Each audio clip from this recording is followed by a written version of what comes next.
Oi, tudo bem? Estou aqui no nosso estúdio, onde gravamos os nossos cursos online, para mais uma vez lhe pedir que você nos ajude com a nossa campanha no site Apoia-se. Com a doação mensal a partir de R$10, você nos ajuda não só a manter, como também a aumentar o nosso conteúdo gratuito aqui no nosso canal no YouTube.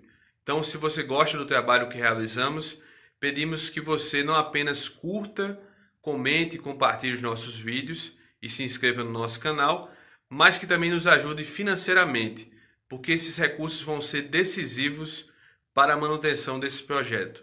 Logo, se você gosta do que fazemos, pedimos que você entre no link aqui na descrição e faça a sua doação a partir de R$10. Desde já, nós agradecemos bastante toda e qualquer ajuda.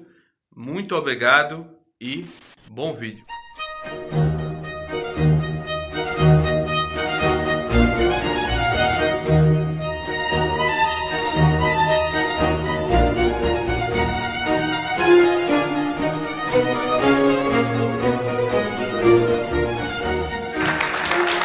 Obrigado. Tarefa difícil falar depois do André. E agora? O que eu faço? O cara já falou tudo. Eu fiz umas notas aqui para começar. Ele tinha fechado ali com um livro do Miguel Reale, em que o Miguel Reale faz uma citação de Jhering, né? É um livro chamado Das Zweck dem Recht, a luta pelo direito. E aí luta, Zweck é no sentido, é luta mesmo, é isso aqui, ó. Não é luta no sentido, sei lá, filosófico. É luta aqui, ó, no sentido físico do termo. Acho que talvez a tarefa da gente poder explicitar de onde vieram esses problemas, que ele apresentou. O André falou, eu vou lá só apresentar uns fatos, só isso. Só colocar umas coisas e tal. O importante é a gente saber de onde veio isso, né? É aquela pergunta de $1 milhão.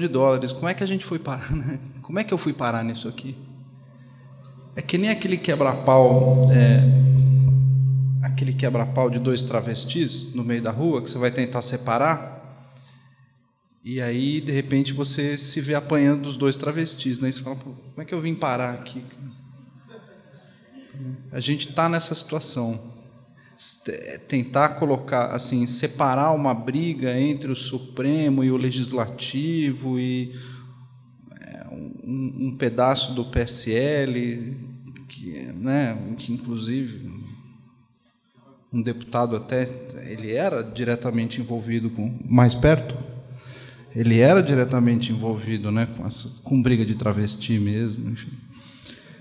A gente está nessa situação hoje, mas como é que eu fui parar nisso, né? Como é que a gente veio parar nisso aí?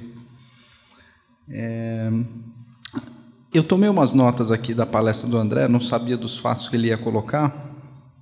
A primeira nota que eu tomei aqui é sobre a origem desses problemas decorrentes da nossa Constituição. A gente tem uma mania, né, de admirar a Constituição americana e dizer, não, basta a gente ir lá e fazer um negócio parecido e tal. O André já desconstruiu completamente isso, né? Parece que não é esse o rumo. Um dos detalhes que eu gostaria de chamar a atenção de vocês, assim, vocês já perceberam que a Constituição americana tem quantas emendas? Quantas emendas tem, André? Quantas emendas tem a Constituição americana? 27 emendas. Vocês notaram qual a característica da Constituição americana, da emenda americana? Uma emenda constitucional americana não exclui texto do texto original. O texto original ele é mantido como um documento não só histórico. Não se mexe naquele texto original. Já no Brasil, não. As nossas 102, 103 emendas, você tira, põe, faz o que quiser, reescreve, põe de volta a coisa que tinha tirado. É uma bagunça. Ela não tem natureza constitucional. A nossa Constituição não é uma Constituição. Ela não é nada. Ela é um nada jurídico. É isso que é a nossa Constituição.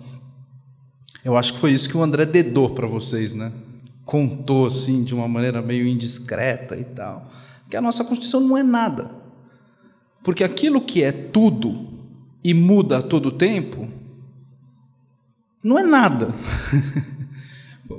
Pode ser um oxímoro o que eu estou falando, né? Assim, pode ser um exagero que eu estou. Aquilo que se avoca a tentar ser tudo o tempo inteiro e muda o tempo inteiro para tentar ser tudo, na verdade não é nada. A nossa Constituição não é nada, ela não serve para nada.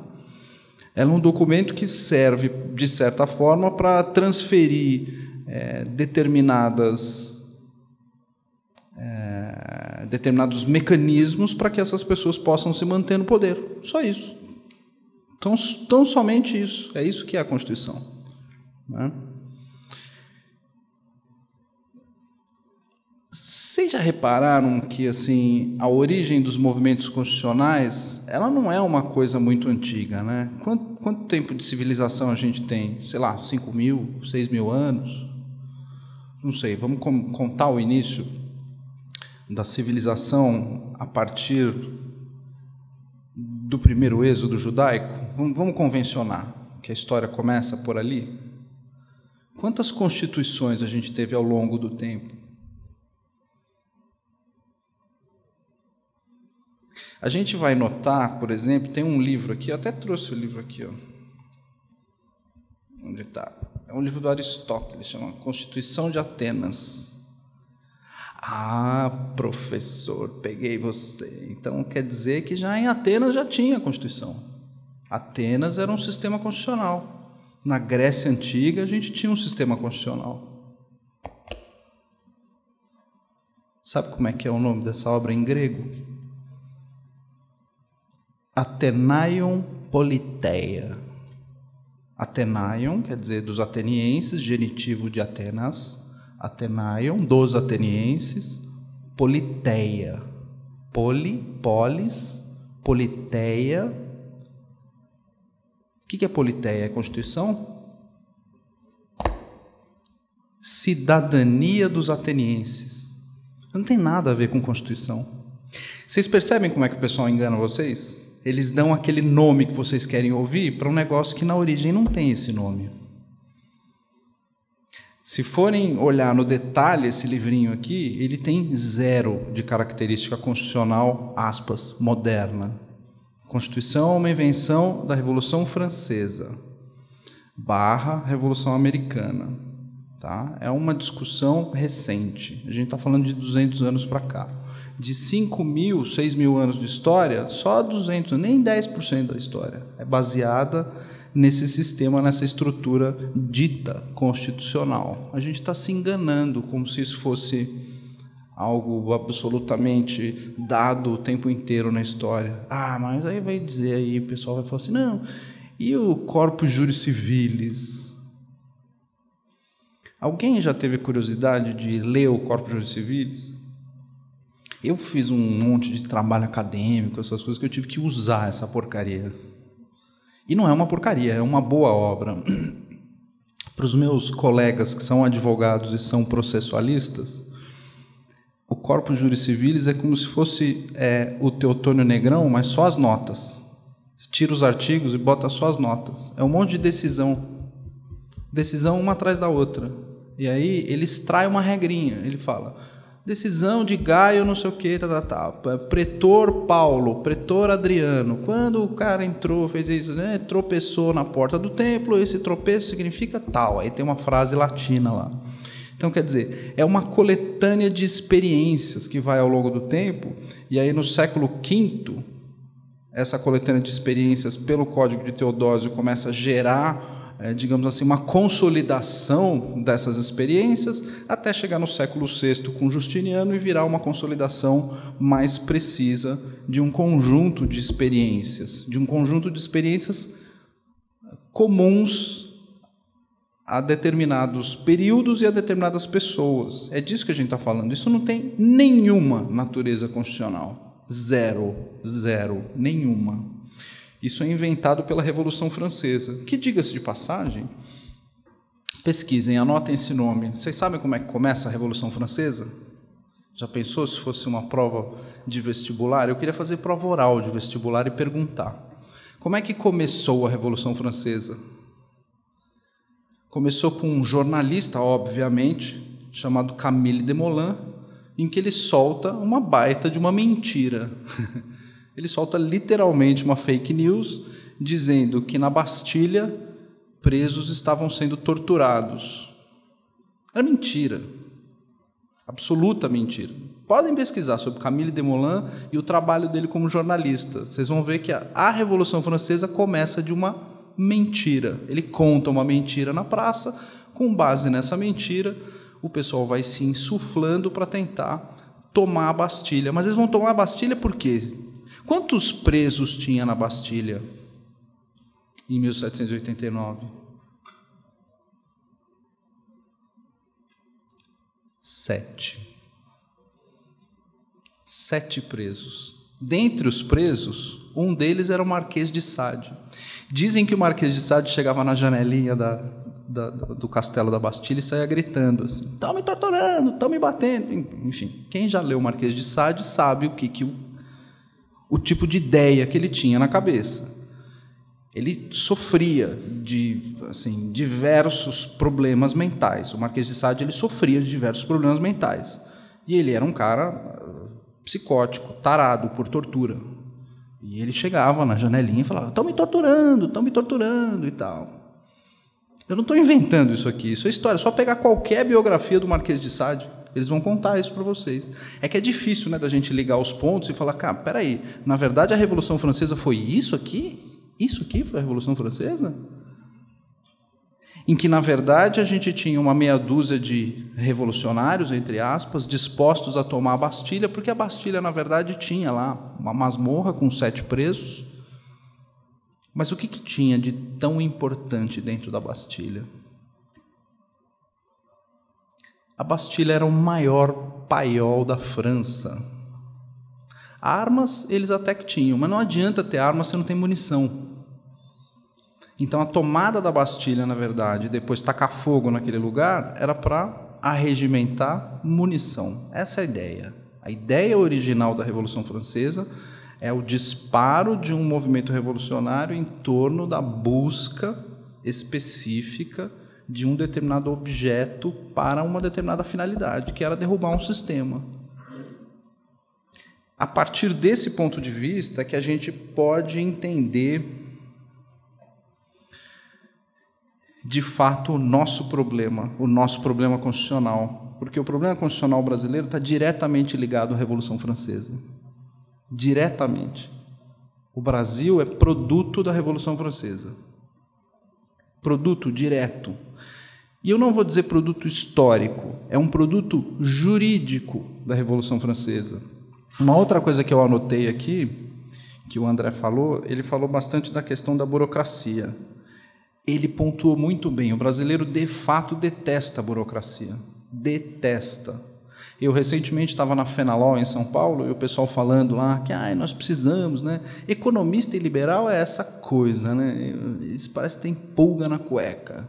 Adoram falar as mesmas bobagens de sempre e dizer que o nosso sistema é muito burocratizado para as empresas e que isso é uma coisa que vem da nossa tradição portuguesa e o nosso amor à burocracia. Aí contam aquele livro que eu chamo de Literatura de Aeroporto, de um cara chamado Laurentino Gomes, 1808.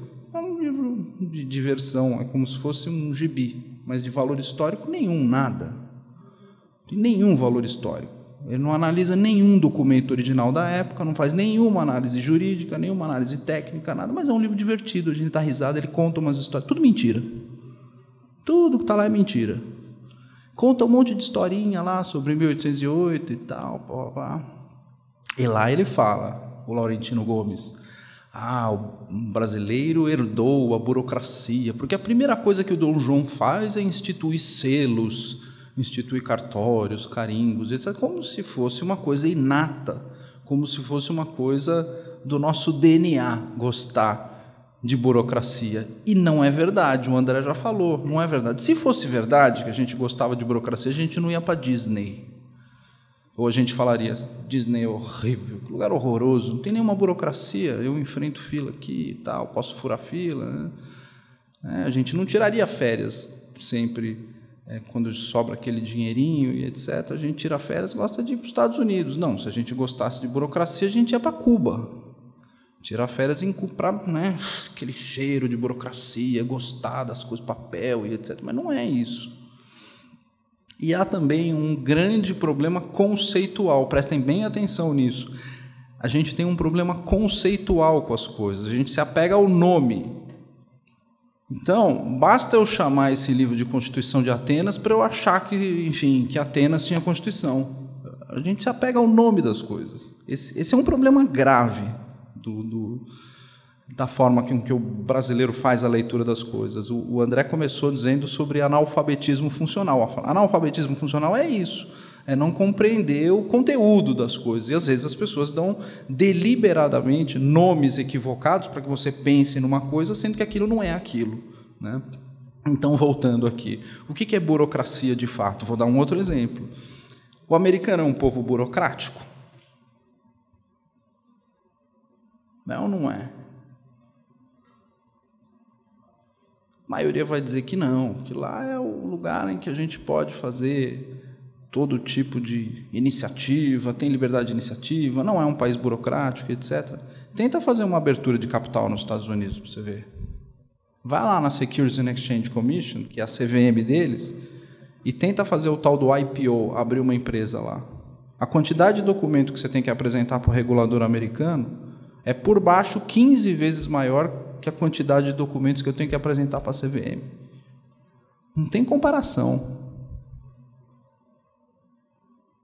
O processo nos Estados Unidos é muito mais altamente regulado do que no Brasil. O nosso grau de regulação é baixo, mas nós somos burocráticos e eles não. A gente confunde o conceito de processo com o conceito de burocracia. Burocracia é uma coisa, processo é outra, são coisas diferentes. Processo é necessário, porque o processo ele vai legitimar uma determinada ação. Eu tenho que ter lá a fase, fazer isso, 1, 2, 3, 4. E isso o brasileiro gosta. E é bom ter processo para as coisas. O americano gosta. O capitalista gosta de processo. O que a gente não gosta é de burocracia. Mas o que é a burocracia? A burocracia é um aparato organizado de poder que serve única e exclusivamente para dizer quem pode entrar e quem não pode entrar. É diferente do processo. O processo você cumpre determinadas coisas e uma vez cumpridas essas etapas, indistintamente, qualquer pessoa pode entrar ou ter acesso a determinadas coisas. Na burocracia, não. Razão pela qual, na burocracia, você precisa pagar um intermediário. E aí começa o problema de corrupção e etc. A burocracia foi criada pela União Soviética. O aparato burocrático é uma criação soviética. E o aparato burocrático ele está na origem dos problemas de corrupção. Não adianta dizer que o brasileiro é corrupto, que gosta de molhar a guarda e etc., molhar a mão de guarda. É bobagem. O que a gente encontra na base dos problemas de corrupção é o aparato burocrático. O aparato burocrático é essa estrutura que você monta para dizer isso aqui só vai passar porque o meu amigo está lá. Não vamos dar nome aos bois. Vamos falar o seguinte: olha, se deputado fulano for investigado, passa a mão no telefone e liga para o senador tal, que ele manda no COAF. Se eu tirar o COAF e botar o COAF embaixo do Banco Central, eu tiro desse senador a possibilidade que ele tem de dizer quem no COAF pode investigar quem quer que seja. Isso é burocracia. Eu tiro dali e crio um processo. Vamos falar sobre a nossa Constituição. Eu quero voltar um pouquinho nessa questão da história, né?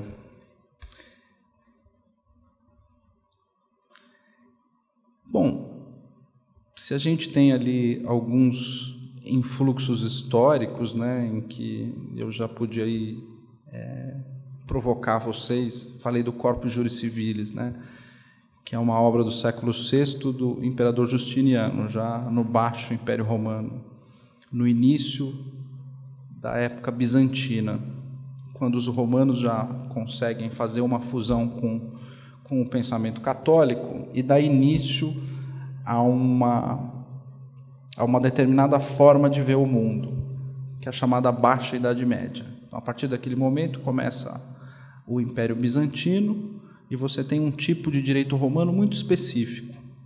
Esse tipo de direito romano ele vai, digamos assim, se estendendo ao longo do tempo, e o ápice dessa forma de reger a vida das pessoas se dá, não coincidentemente, em Portugal, no norte da Espanha, por intermédio de um documento chamado Lei de las Siete Partidas, do rei Dom Afonso, e o próprio rei Dom Afonso depois ele sofistica a Lei de las Siete Partidas e cria um negócio chamado Ordenações Alfonsinas. E você tem início a um chamado período ordenativo. O país que cria as condições para que você tenha uma estrutura jurídica ordenativa é Portugal. Por que Portugal? Portugal é um dos países onde você teve cristalizada a fé cristã com resistência. Se não fosse Portugal, a gente não estaria aqui hoje. Não é só a gente, não estaria nem Estados Unidos, nem Bolívia, nem Maduro, Venezuela, nada. Nada disso aí, não teria nada. É graças à resistência portuguesa que a gente está aqui. Foi num lugarzinho ali no norte de Portugal. Se vocês forem para Portugal, visitem a região de Braga e a região de Guimarães. Tem um muro na região de Guimarães, que é exatamente o muro que está reproduzido na bandeira de Portugal. Está escrito no muro: aqui nasceu Portugal. E é naquele muro que Portugal consegue fazer a resistência em relação aos muçulmanos. É ali que eles conseguem, de certa forma, manter, cristalizar a fé católica, e é a partir daquele ponto em que se começa a discutir com alguns outros monarcas europeus a necessidade de fazer o chamado iter peregrinorum. O que é o iter peregrinorum? A gente deu o nome modernamente de cruzadas. E a necessidade que você tinha de traçar um traçado, né? Traçar um caminho que faria o elo de um pedaço ali da Europa franco-ibérica até Jerusalém. Tá? A base para isso fica no norte de Israel hoje, numa cidade perto de Haifa, chamada Akko.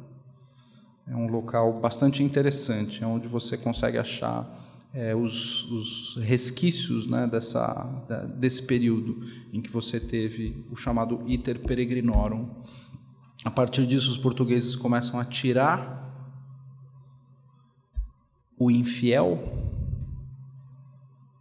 da Península Ibérica, ele é empurrado para o norte da África, e você tem início, juridicamente, a um período chamado período ordenativo. O segundo país a imitar é a Espanha, o terceiro país é a França, que consolida um documento chamado Ordonnance. E assim por diante. Todos os pequenos reinos europeus passam a imitar Portugal, sob o ponto de vista jurídico. Ele cria um sistema em que ele sofistica as institutas. Qual que é a ideia das ordenanças? A ideia das ordenanças, ou a ideia das ordenanças, das ordenações do Reino de Portugal, primeiro do rei Dom Afonso, de 1347, se não me engano, a segunda é do rei Dom Manuel, de 1521, e a terceira é a ordenação que se consolidou e se manteve em vigor. Quando foi revogada as ordenações filipinas? 1603, as ordenações filipinas são de 1603, e ela se manteve em vigor até que ano? Até 1917, no Brasil. As ordenações filipinas morrem no Brasil. Quer dizer, a gente foi, digamos assim, a arca da aliança do fino, da maior sofisticação jurídica que o planeta Terra já viu. A gente dá muito pouco valor a isso. A gente é muito vira-lata.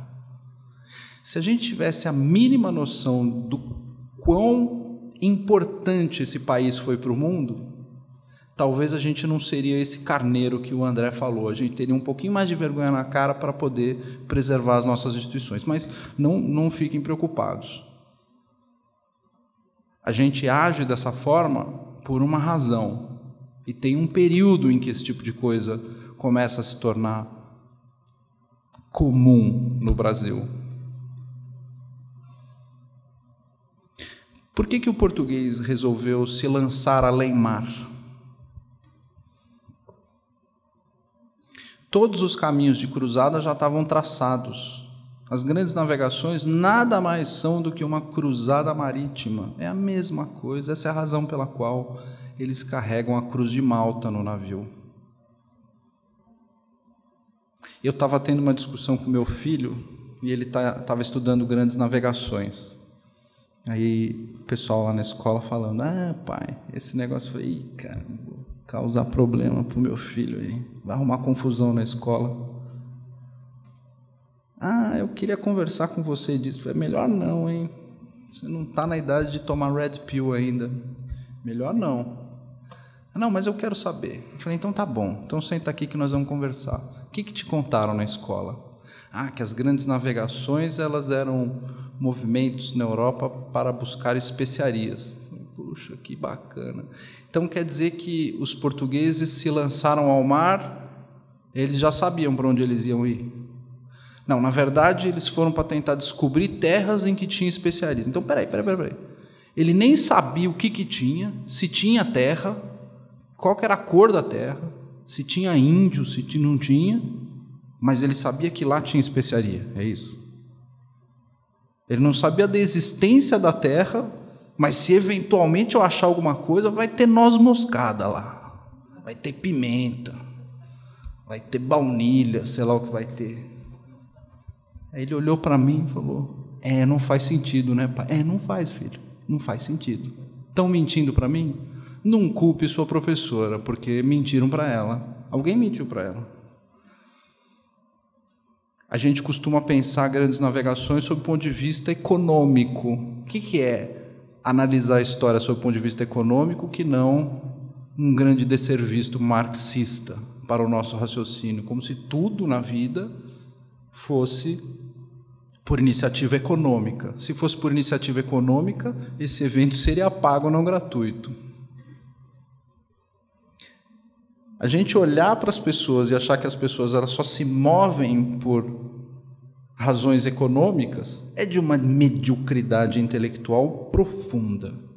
Isso tem raízes no marxismo.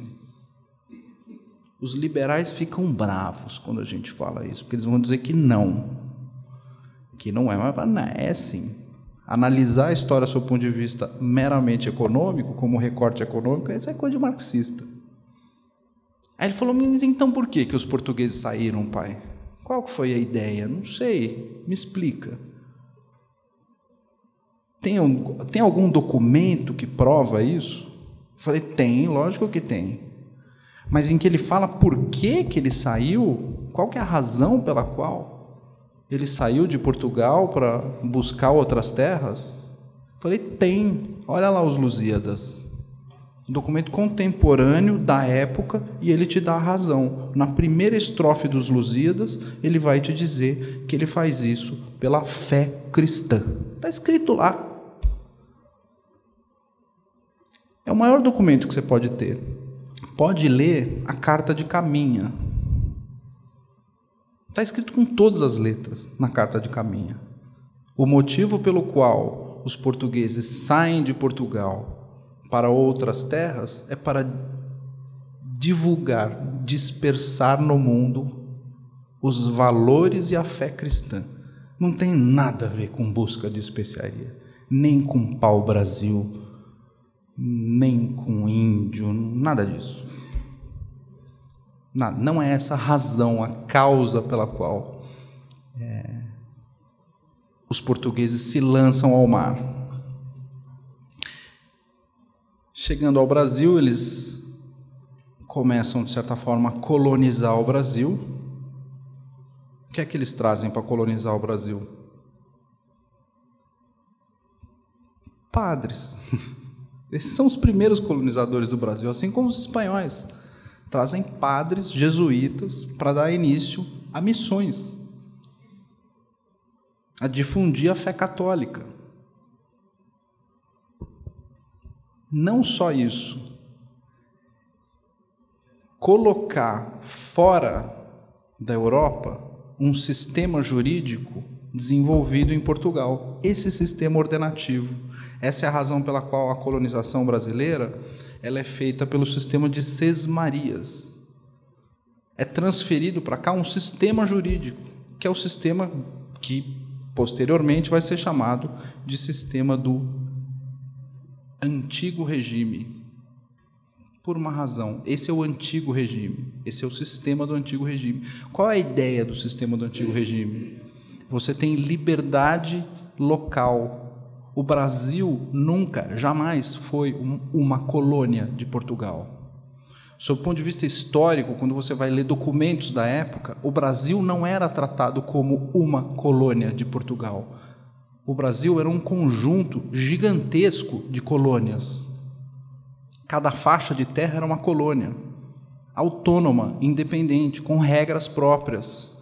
Dentro de cada faixa, de cada capitania hereditária, você podia ter vilas, você podia ter paróquias, você podia ter cidades, cada uma com a sua autonomia e com a sua peculiaridade jurídica.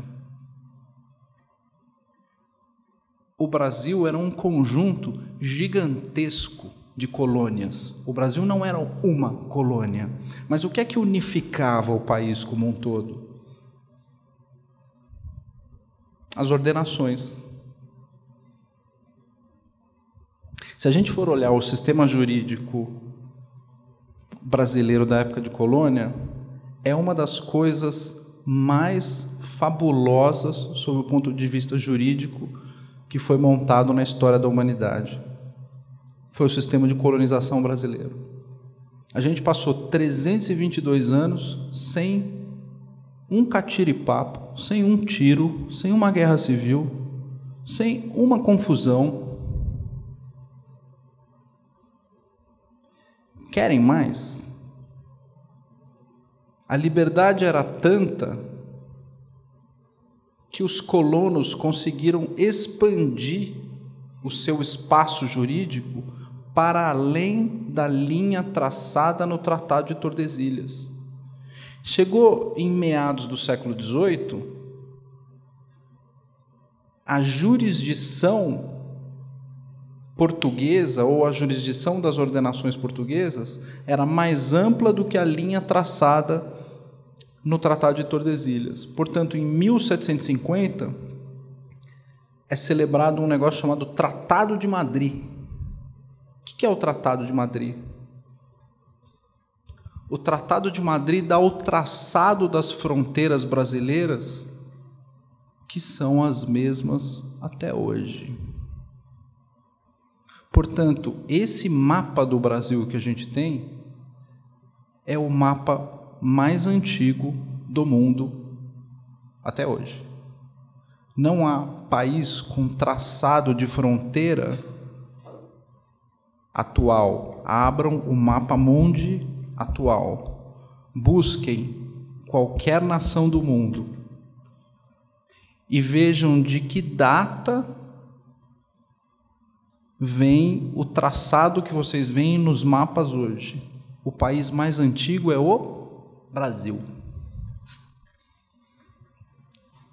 Teve algumas modificações, a gente teve lá a Cisplatina, que veio na época que o Brasil se tornou independente, aí a Guerra da Cisplatina é devolvida, tem o Povo das Sete Missões lá no sul, teve o Acre, mas são modificações irrelevantes, não dá nem 5% do mapa brasileiro.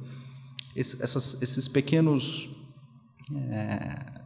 pequenas pedaços de terra que foram incorporados e depois voltaram, né, é irrelevante. O nosso traçado, esse mapa que a gente tem do Brasil, é de 1750. A gente é o país mais antigo do mundo. Em 1750 a gente já tinha a cara que a gente tem hoje, com autonomia regional. Muita autonomia regional.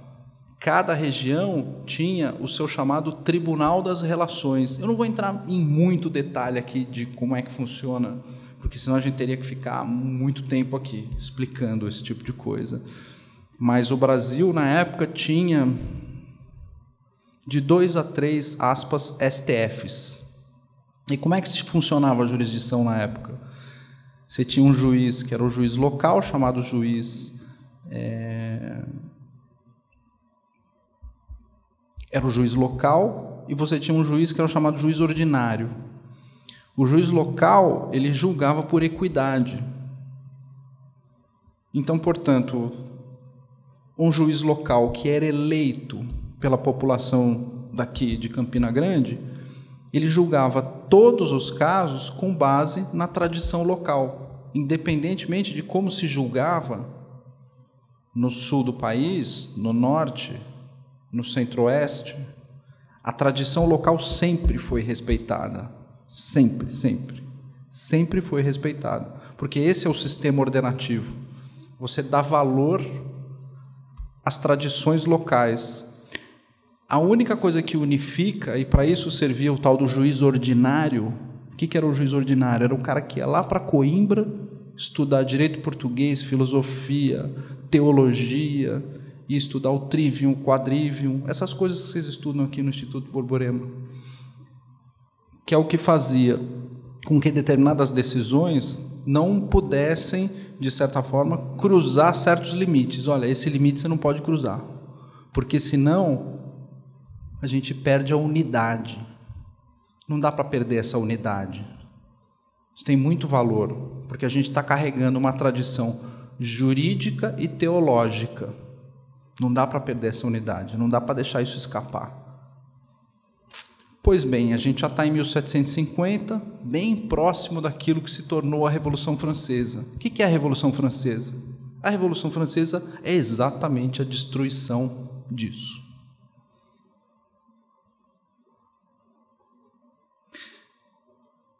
Percebam que em 1789, quando estoura a Revolução Francesa, você tem o período jacobino, de 1791, 92 para diante, e é ali que começa toda a tradição constitucional da Europa. E em 10 anos de Revolução Francesa, 10 ou 12 anos de Revolução Francesa, os caras conseguiram ter 9 constituições. Das 9, 3 não chegaram a ser aplicadas, não chegaram a entrar em vigor. Eles escreviam uma Constituição e falavam, olha, essa Constituição vai entrar em vigor daqui 3 meses. Aí tinha um quebra-pau, não dava nem tempo da Constituição entrar em vigor. Era uma zona, era uma porcaria, uma pior que a outra. Aí veio Napoleão, sentou o pau lá, eliminou tudo e falou, agora quem manda nesse troço aqui sou eu. Eu não estou discutindo com ninguém. Inclusive, vou fazer um negócio chamado concórdia. Papa, vem aqui, ó. Você deixou de ser o cara que vai arbitrar as coisas. Aliás, não me interessa o que você gosta, o que você não gosta, o que você ensina, o que você não... Eu estou pouco me lixando para você. A propósito, você vai ter que beijar a mão aqui do novo Dom Corleone da Europa, que sou eu, Napoleão. Eu mando nisso aqui. Encerrou o assunto. Essa é a Revolução Francesa. Lá pelo ano de 1806, 1807, Napoleão está num momento em que ele precisava concluir a destruição total do direito consuetudinário.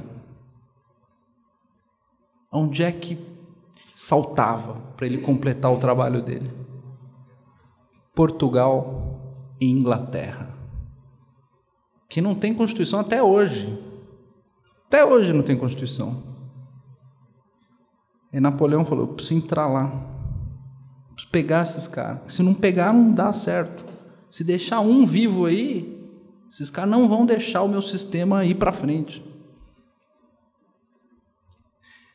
Vocês repararam, pode pegar o mapa da Revolução Francesa, do período napoleônico, só há 3 países que o Napoleão não derrotou. Vocês sabem quais são?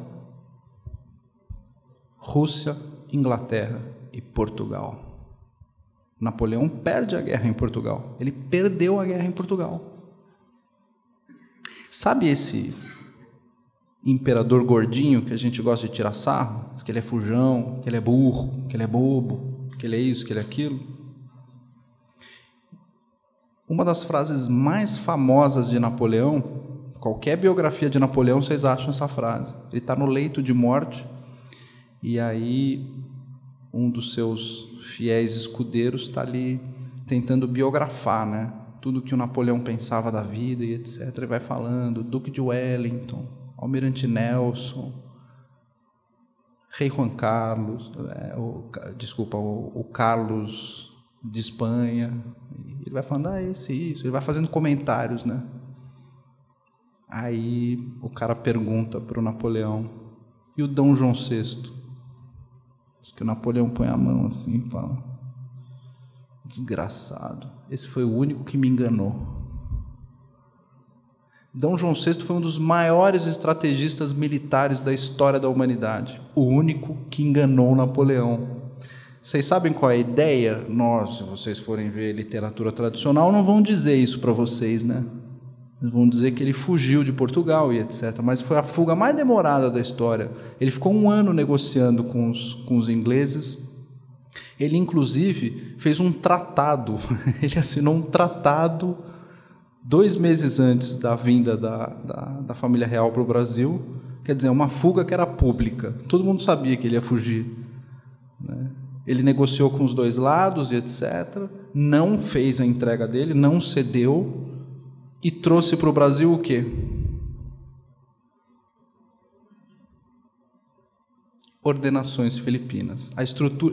A ideia de Dom João VI era proteger a estrutura jurídica que Napoleão queria deliberadamente destruir. Napoleão não destruiu o direito consuetudinário inglês e não destruiu o direito ordenativo brasileiro. Ele conseguiu destruir o direito das ordonnances francês. Destruiu por completo o direito ordenativo espanhol. Tanto é que tem uma Constituição que é pior que a Constituição brasileira de 1988. Chama-se Constituição de Cádiz. É uma Constituição que tem quase 500 artigos, é uma das maiores porcarias escritas na história da humanidade. E aquilo foi uma Constituição imposta por Napoleão para os espanhóis, em 1812. Deu para perceber o que de fato Dom João VI trouxe para o Brasil? Ele trouxe um sistema jurídico, é isso que ele estava tentando proteger, esse sistema ordenativo. Estoura em 1820 a Revolução do Porto, Dom João VI volta do Brasil para o Porto, mas Portugal já está completamente tomado pelo jacobinismo. Está tomado pelo espírito revolucionário. Portugal está perdido. Ele perdeu o timing de voltar para Portugal. Foi dado um golpe de Estado, a Revolução do Porto é um grande golpe de Estado, e a ideia desse golpe de Estado é justamente destruir todo o arcabouço jurídico. Dom Pedro fica no Brasil para preservar o arcabouço jurídico brasileiro. Essa é a ideia dele. Ele era um conservador desse sistema jurídico brasileiro. Só que Dom Pedro I, esse foi o maior gênio que o Brasil já teve. A gente tem mania de fazer piadinha, troça dos nossos heróis.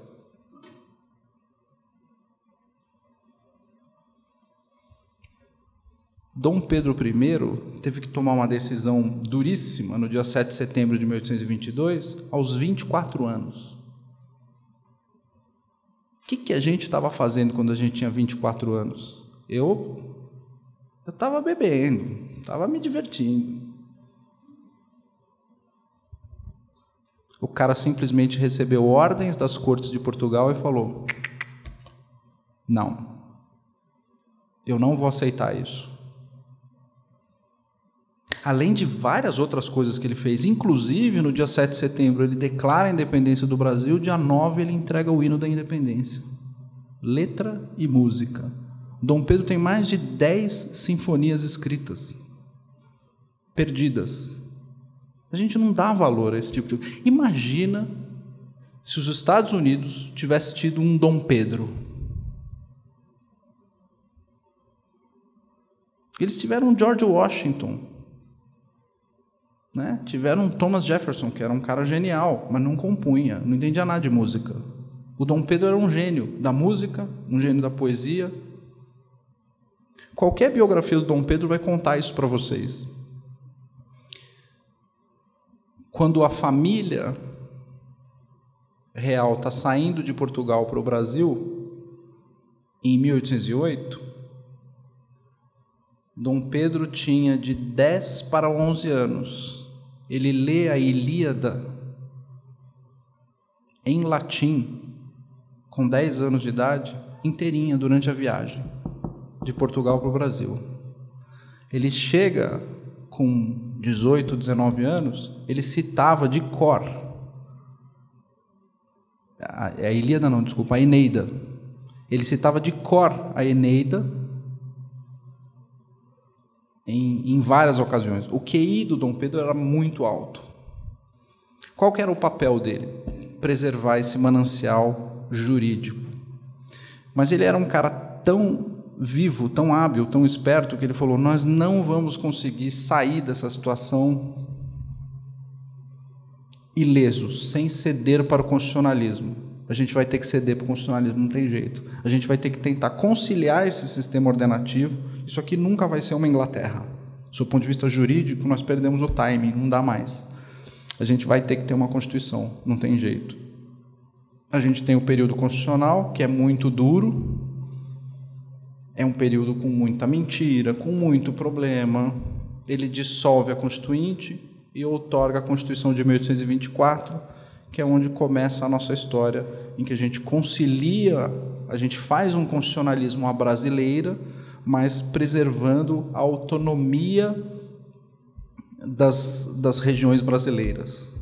Não é o federalismo americano, mas é algo mais sofisticado que o federalismo americano, porque a gente tem um sistema ordenativo combinado com uma Constituição. É absolutamente genial sob o ponto de vista jurídico. Dom Pedro consegue fazer a independência do Brasil sem dar um tiro. Ele não dá um tiro.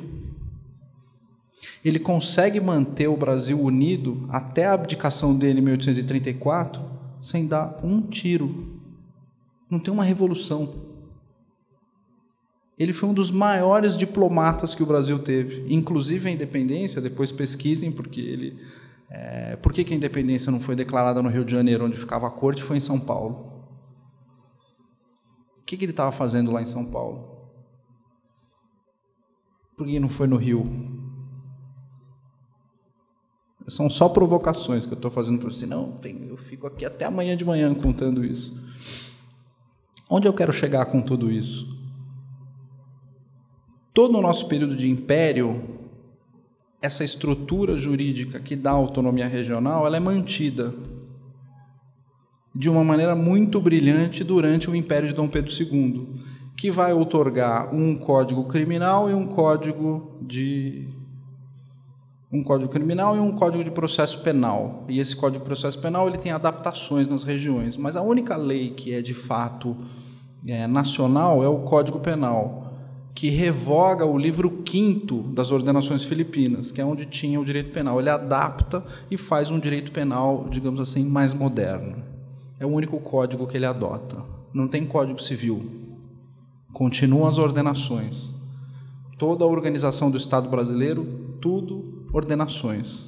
E a coisa vai que é uma maravilha. Depois a gente tem um período de república. No período de república, a gente muda toda essa estrutura constitucional, tenta manter um federalismo ainda durante um período, até que, em 1930, surge na história do Brasil um cara chamado Getúlio Vargas. E aí começa o problema. Getúlio Vargas ele vai quebrar a autonomia estadual.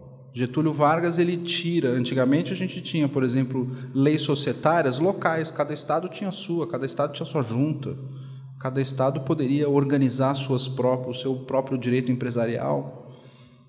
O direito processual era local, o direito do trabalho era local, tudo. Direito eleitoral, cada estado tinha a sua própria regulação, você tinha partidos estaduais, você tinha um dos maiores partidos na época da República Velha era o PRP, Partido Republicano Paulista, era um partido local em São Paulo. Então você tinha o respeito às autonomias regionais nessa época. O que é que o Vargas faz? Ele federaliza o país. A primeira federalização, o primeiro passo vem em 1917, com a revogação absoluta das ordenações, com a criação de um Código Civil. A partir desse momento, tudo começa a se concentrar, tudo começa a ficar o famoso mais Brasília, menos Brasil. Não existia Brasília na época, mas enfim, começa tudo a subir a nível federal. E cada região começa a ser escorchada e, ao longo do tempo, perder a sua autonomia, vai perdendo sua autonomia, até que o Vargas, em 1937, passa uma Constituição horrível, chamada Polaca, de 1937, foi assinada por um cara chamado Francisco Campos, vulgo Chico Ciência. Diga-se de passagem, é o mesmo cara que assinou, que criou o Ato Institucional número 1, número 2 e número 5. O cara que fez o AI-5 é o mesmo que fez a Constituição de 37. Não tem coincidência na vida. A partir daquele momento é que as coisas se modificam, não só sob o ponto de vista jurídico. É aí que vem a sacada. A história do Brasil ela vinha sendo contada, e a gente, com todo o respeito absoluto do mundo para o Dom Pedro, para os heróis do Brasil, Dom Pedro, Dom João VI, Imperatriz Leopoldina, Bonifácio, os 3 Bonifácios. A gente tinha uma forma de enxergar o Brasil com os nossos Founding Fathers, dos quais a gente respeitava os nossos Founding Fathers. Não se discutia, você podia discutir política, futebol, geografia, qualquer coisa, mas ninguém discutia a autonomia ou a importância do Dom Pedro I para a história do Brasil. Isso não se discutia. Você chega na década de 30, isso começa a mudar. Peguem historiadores do século XIX. Adolfo Varnhagen, que é o Visconde de Porto Seguro, ele escreve um livro chamado História da Independência do Brasil. João Armitage.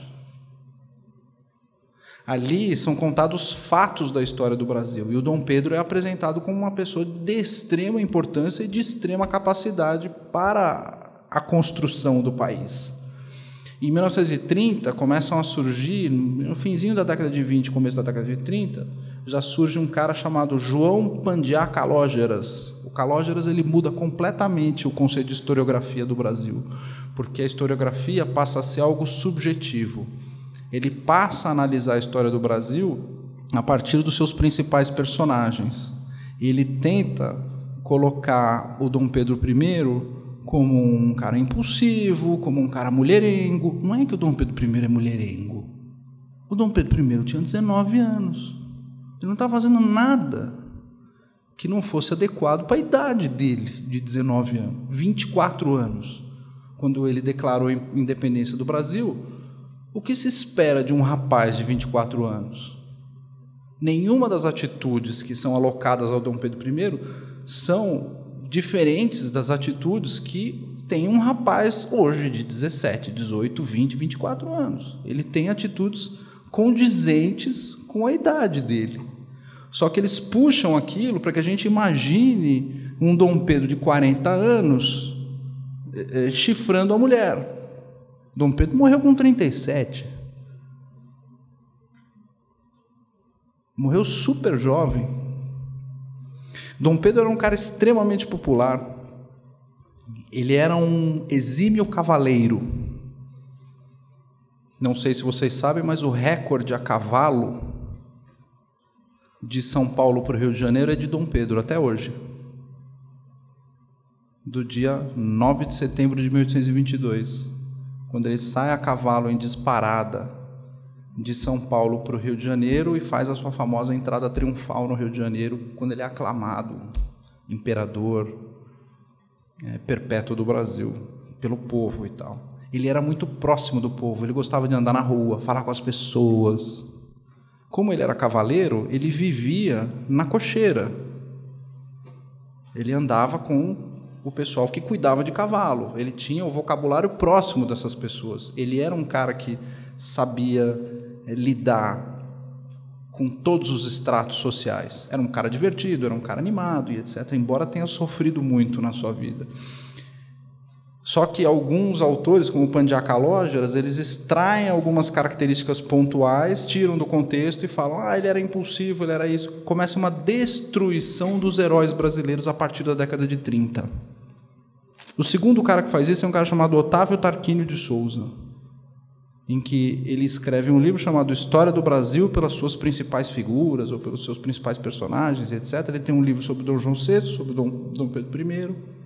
O livro é uma completa destruição da imagem do Dom Pedro. É ali, com Otávio Tarquínio de Souza, que começa a surgir a lenda de que no 7 de setembro ele teve uma caganeira. De que, na verdade, ele foi lá e declarou a independência em cima de um jegue.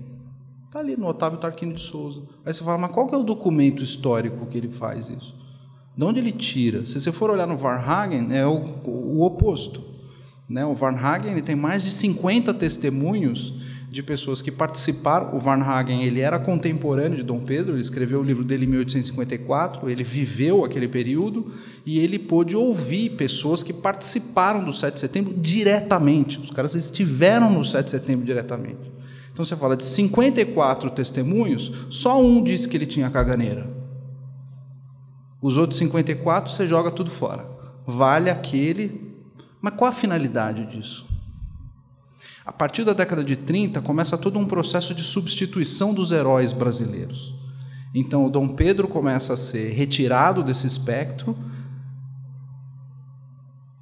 para que ele substitua a figura de Getúlio Vargas. Essa é a ideia. A ideia é essa. Vamos tirar o Dom Pedro dessa história e colocar o Vargas. O Vargas vai ser o herói brasileiro. Ele passa em vida a ser o herói brasileiro. O Vargas. O nosso Mussolini. O Vargas é uma espécie de protótipo de Lula. Se a gente for olhar direitinho o que é que aconteceu no período do Vargas, o histórico dele, as coisas que ele defendia, os caras com quem ele andava com a Ahmadinejad da época lá. Com, sei lá, enfim, com Muammar Gaddafi da época. O Muammar Gaddafi da época do Vargas era o Hitler mesmo. Andava com esses caras aí, esse é o Vargas. Então começa todo um processo de substituição dos valores, dos heróis, dos nossos símbolos de bandeira e etc., das coisas que a gente sempre preservou, para chegar num determinado momento da história, e aí a gente já está próximo da década de 60, dei um enorme salto, e você começa com o processo de corrupção da inteligência jurídica, que é aquilo que o André falou. Não adianta nada a gente adotar a Constituição americana e manter esses 11 caras no Supremo Tribunal Federal. Mas como é que a gente chegou nesse ponto? Eu estou explicando para vocês que é um processo histórico que não é de hoje, ele é demorado, ele vem de muito tempo. Essa mentalidade revolucionária, esse desrespeito às tradições locais, isso não vem de hoje. É uma tradição que vem de tempos em tempos e ela vem sendo herdada. Onde é que a gente consegue enxergar isso? Na literatura dá para enxergar. Leiam o Isaú e Jacó do Machado de Assis, vocês vão entender o que eu estou falando. Ele conta com um jeitinho dele meio irônico. Exatamente isso que eu estou falando. Essa destruição do valor local, a destruição da tradição católica brasileira, dos nossos valores, para desintegrar o país, para fazer com que, por exemplo, durante um período eleitoral, você tenha, e eu vi isso acontecer, em São Paulo, as pessoas começarem começar com um discurso perigosíssimo no eixo Rio-São Paulo, de dizer: se o Haddad for eleito, a culpa é do Nordeste. Eu ouvi isso de muita gente. Isso é deliberado. Essa ideia de jogar as regiões umas contra as outras é deliberado, isso é proposital, isso é feito de maneira proposital. E isso já vem de tempos em tempos, é antigo isso. Isso vem sendo produzido e reproduzido há muito tempo. Essa desintegração do Brasil, essa desintegração das regiões, a desunião do Brasil é algo que vem sendo produzido. E vem sendo produzido recentemente, sob o ponto de vista jurídico. Quem reproduz esse tipo de cultura é o próprio judiciário. Parte da pesquisa que eu venho fazendo, eu estou estudando esse assunto já faz uns 20 anos já. O Flávio Gordon escreveu um livro muito feliz, chamado Corrupção da Inteligência. E é aquilo que eu venho chamando de corrupção da inteligência jurídica. É exatamente o que o Flávio Gordon descreve no livro dele. Isso vem acontecendo de uma maneira ultra piorada dentro do universo jurídico. O que é que acontece no universo jurídico? O mocinho ou a mocinha que presta vestibular ou faz prova do Enem, ele já no colegial já está sofrendo uma pressão para alinhar o pensamento dele com formas revolucionárias. Aí ele entra na universidade. Na primeira aula, já recebe ali o professor de introdução ao estudo do direito, normalmente um baita de um comunista, que vai fazer a lavagem cerebral dele durante um longo período de 1 ano. Vai colocar as leituras, como o André falou, o André já dedou aqui, já falou, ó, eu aceito isso eu não aceito, começa o período de lavagem cerebral. Quando ele chega no 5º ano, ele precisa prestar a prova da Ordem dos Advogados do Brasil. Ele vai fazer o quê? Botar o que ele pensa lá? Se ele botar o que ele pensa, não passa na prova. Aí tem que ir até o cursinho. O professor que escreve livro, dá aula no cursinho, ele tem que reproduzir o conteúdo da prova. Então o que é que ele faz? Reproduz o conteúdo da prova, escreve livros, manuais, etc., com aquele conteúdo esquerdista.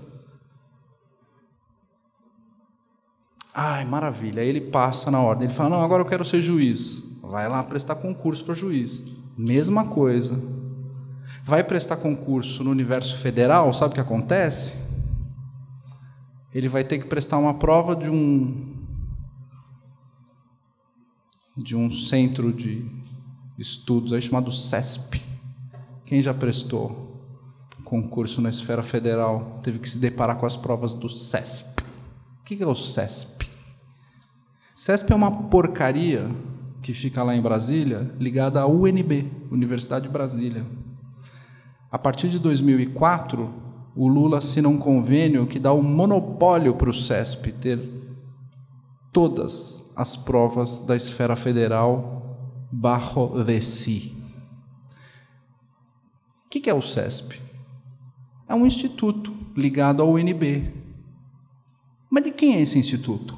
É da UNB. Quem são os caras lá? Quem botou esses caras lá? Quem está fazendo as provas lá? Faz 10, 15 anos. É tudo gente ligada à Universidade de Brasília. Aí quando você vai ver, toda a diretoria do CESP, conselho e etc., tudo já foi candidato a vereador pelo PCdoB, candidato a deputado federal pelo PSOL, todos, sem exceção. Tem o nome de todo mundo, ficha de todos os caras aí. Todos. Completamente controlado pela esquerda. Então, o conteúdo é controlado pela esquerda. Presta concurso, entra na magistratura. Vai vir de lá de cima as decisões que o André contou, tipo ação direta de inconstitucionalidade por omissão, número 26, que transforma homofobia em racismo. Você que é um juiz que acabou de entrar, você vai ficar discutindo? Você não quer, você quer sua estabilidade. Você vai aplicar o que tem lá, não vou arrumar confusão. E pronto, aí o ciclo se fecha. Você tem toda a corrupção da inteligência jurídica com o ciclo fechado, desde o primeiro ano de faculdade, desde o vestibular até o STF. Tudo. Eles tomaram conta de tudo. Tudo, sem exceção. Você não consegue achar um manual de direito com uma ideia que seja de centro, todos os livros de direito no Brasil são de esquerda. Eu vou repetir para vocês. Todos, não tem exceção. Eu participo de 10, 15 bancas por ano. Teve uma banca aí que eu tive que declinar. Eu abri o olho e falei, não dá, eu não consigo nem ir, não dá, não consigo nem ir na banca para discutir isso aqui. Que isso é tão esquerda que eu não quero perder meu tempo. Tem coisa que eu já estou desistindo, sabe? Eu desisto, nem vou. Não vou avaliar um trabalho desse, não dá. Vou perder tempo. A profundidade da penetração da esquerda nos mananciais jurídicos é enorme. Inclusive em assuntos que muitos dos nossos colegas do universo jurídico falam assim, não sou nem esquerda nem direita, eu sou um democrata, eu sou defensor dos direitos humanos. Fala, ixi, esse aí tá vendido. Ou ele vai dizer, eu sou centro-direita. Ou até o cara fala, não, eu sou, como é que eles gostam de falar? Conservador nos costumes e liberal na economia. Eu já coço a orelha e falo, ai meu Deus do céu, vou ter trabalho com esse aí. Vou dar alguns exemplos para vocês. Que é o problema do desconhecimento da origem das ideias, né? Está no artigo 5º da Constituição. A lei não pode ferir o ato jurídico perfeito. Oi? A coisa julgada e o direito adquirido. Peguem as constituições anteriores, o que é que está escrito? A lei não pode ferir o ato jurídico perfeito e a coisa julgada. Não tem direito adquirido. Enfiaram na Constituição de 88. Vocês sabiam disso? Vocês sabem o que é direito adquirido? Ninguém sabe o que é isso aí. Lógico, se a gente tiver algum problema com direito adquirido, a gente pega um manual aí, sei lá, de algum professor de direito civil, pega uma Marilena Diniz, sei lá, qualquer um aí, tira da estante, vai ter um negócio escrito lá, o que é direito adquirido. Aí você fala, mas de onde essa pessoa tirou isso aí? Tirou da cabeça dela? Tem sempre uma notinha de rodapé. Aí você fala, essa notinha de rodapé vai levar uma obra tal. Aí você começa a voltar. Aí volta. Aí vocês chegam num cara chamado Vicente Hall, O Direito e a Vida dos Direitos. É um livro escrito na década de 50. Quem foi Vicente Hall? Porque a gente olha para os juristas como se fosse tudo a mesma coisa, né? Se fosse tudo a mesma coisa. Quem foi Vicente Hall? Vicente Hall foi ministro da Justiça de Vargas. Você fala, opa, peraí, alguma coisa tem aqui, deixa eu dar uma olhada. Aí tá lá, direito adquirido, o que é? E ele cita um tal de Gaba. Quem é Gaba? É um jurista italiano, Gaba. Alguém já ouviu falar de Gaba? Nunca ninguém ouviu falar. Aí você vai dar uma olhada e fala, não, peraí, esse Gaba aqui, o cara era fascista. Não é fascista xingamento de esquerdista, o cara era fascista mesmo. Você fala, opa, vamos lá, vamos ler o Gaba. Aí pega os 3 volumes em italiano do Gaba, e ele cita a origem da ideia do direito adquirido. Falei, agora eu achei quem inventou essa porcaria. É um cara chamado Ferdinando Lassalle. Quem já ouviu falar do Lassalle? A gente não ouviu falar do Lassalle, ninguém ensina pra gente quem é o Lassalle. Vocês já viram aquele filme Amadeus? O grande compositor da época era o Salieri, mas o Salieri morria de inveja do Mozart, porque o Mozart era o grande gênio, né? O Mozart morre jovem, e aí quem acaba, digamos assim, virando o grande compositor da época, é o Salieri, mas aí o Salieri está no fim da vida, ele se confessa para o padre e conta aquela história. É mais ou menos a mesma coisa, o La Salle e um tal de Karl Marx. O grande criador do comunismo científico é Karl Marx. Peguem qualquer biografia de Marx e comprovem o que eu estou falando. Está tudo lá. Uma das mais famosas é a biografia do Warren. Pode pegar lá e vocês vão conferir o que eu estou falando. O grande gênio do socialismo científico era Ferdinand Lassalle. O Marx tinha profundo ódio do Lassalle, porque ele tinha inveja do Lassalle. O Lassalle era muito mais inteligente que o Marx. O Marx era um imbecil perto dele. O Lassalle era inteligente. A obra do Lassalle é extremamente volumosa. O Lassalle morre com 39 anos num duelo. Foi bem o caso da Índia lá. Ele cantou a esposa de um cara numa festa. O cara desafiou o Lassalle para um duelo, o Lassalle aceitou, morreu no duelo.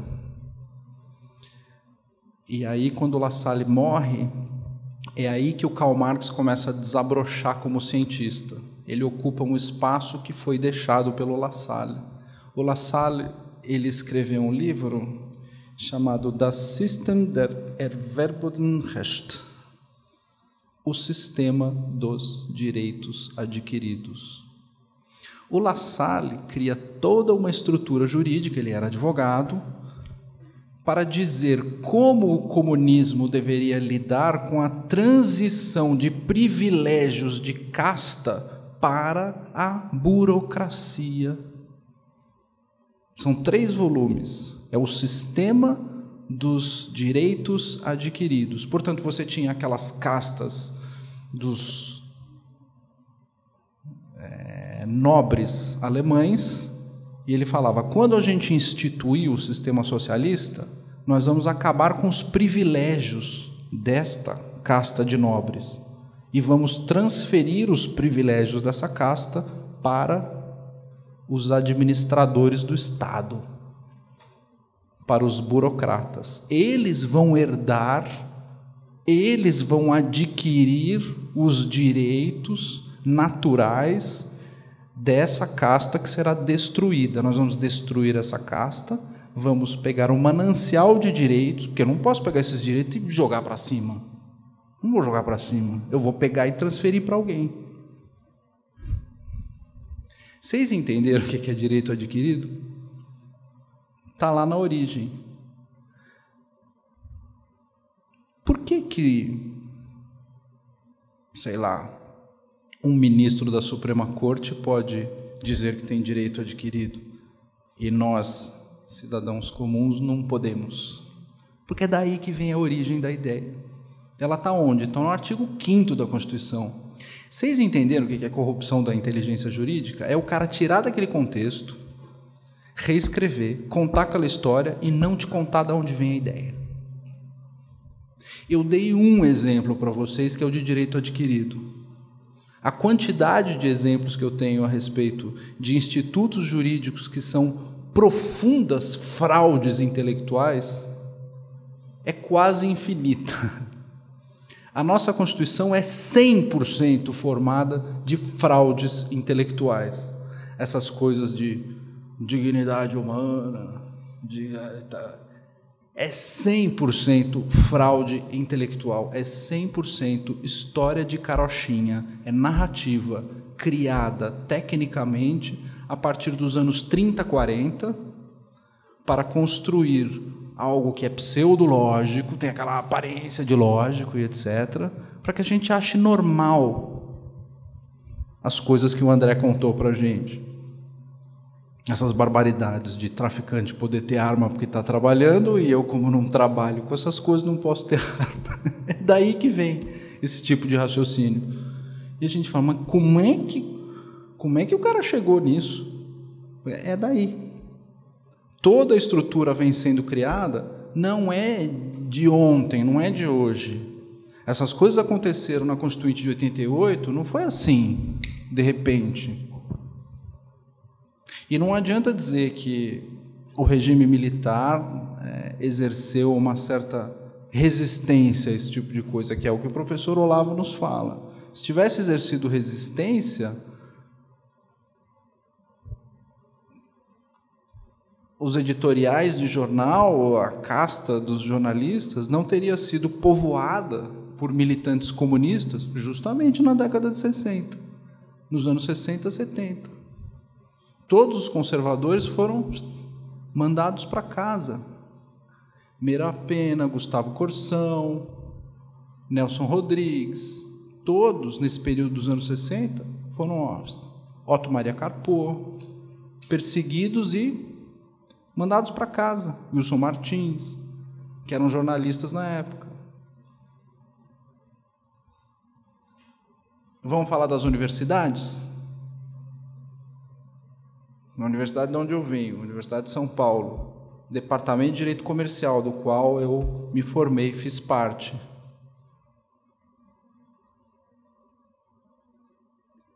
Enfim, quem acaba tendo que deixar o Departamento de Comercial? Professor Modesto Carvalhosa, para dar lugar a quem? Fábio Conder Comparato. Que deixou o seu herdeiro intelectual, que é o professor Calixto Salomão Filho. Tenta discutir direito comercial com alguma coisa que não seja um viés completamente esquerdista no Departamento de Direito Comercial da USP. Você não consegue. Quando que isso aconteceu? Anos 60, anos 70. Tomaram conta, universidade, jornalismo e etc. Para quê? Para poder construir toda uma estrutura doutrinária. Essa estrutura doutrinária alimentou institutos que iam fazer as provas de concursos públicos, os cursinhos, as provas da OAB, e aí você cria o ciclo. Agora não consegue tirar mais esse negócio.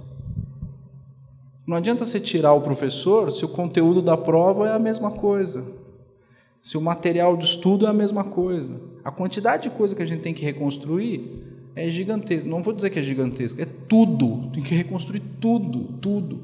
Da doutrina, as pessoas que estão lá, ao conteúdo do que é dito. E aí o único jeito que a gente tem de fazer isso é fazer o que a gente está fazendo aqui, né? Vir tentar discutir de fora para dentro, porque internamente não tem mais como mudar. Eu já estou muito no avançado da hora, mas eu sou conversador. Posso quebrar o protocolo, sabe? Eu quero abrir para perguntas, se vocês quiserem perguntar, falar alguma coisa, enfim. Eu, de certa forma, acho que já acabei falando o básico do que eu precisava falar. Mas se vocês têm pergunta, querem discutir alguma coisa?